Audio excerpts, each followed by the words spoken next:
5 μήνες από τη στιγμή που ήμασταν με τον Αριστείδο Χριστόπουλο και βλέπαμε και τη συνεργασία της Microsoft με τον Παναθηναϊκό και σκεφτόμασταν τι μπορούσαμε να κάνουμε να την αξιοποιήσουμε περισσότερο.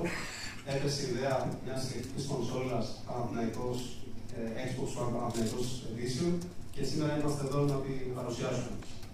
Είμαστε πολύ αισιόδοξοι για την πορεία του προϊόντος, διότι έχει τρία πολύ βασικά συστατικά.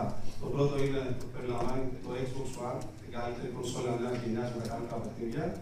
Περιλαμβάνει το NBA 2016, ένα από τα καλύτερα παιχνίδια που υπάρχουν αυτή τη στιγμή, ένα από τα πιο ρεαλιστικά, είμαι προσωπικός φαν. Και τέλος, το Παναθηναϊκό, της κατά τεκμήριο καλύτερης ομάδας της EuroLeague τα τελευταία 15 χρόνια. Για μας στη Microsoft είναι πολύ σημαντική συνεργασία με τον Παναθηναϊκό για δύο λόγους. Ο πρώτος είναι ότι επενδύουμε στην Ελλάδα.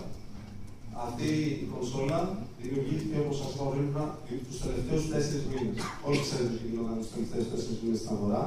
Εμείς παρόλα αυτά επιλέξαμε να δημιουργήσουμε αυτό το προϊόν, να επενδύσουμε και σήμερα είμαστε εδώ να το δείξουμε και θα παραμείνουμε συγκεντρωμένοι στο να κάνουμε ακόμα περισσότερα πράγματα για την ελληνική αγορά. Το δεύτερο είναι ότι επενδύουμε στους νέους.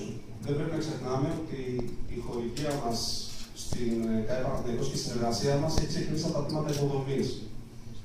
Είναι πολύ σημαντικό για εμάς το ότι επενδύουμε στους νέους και μέσω αυτής της ενέργειας και θέλουμε οι νέοι να είναι κοντά στον αθλητισμό και στις νέες τεχνολογίες.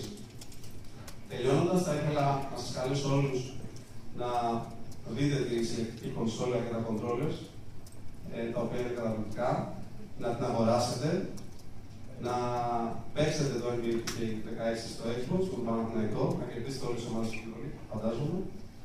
Και σας ευχαριστώ για σήμερα.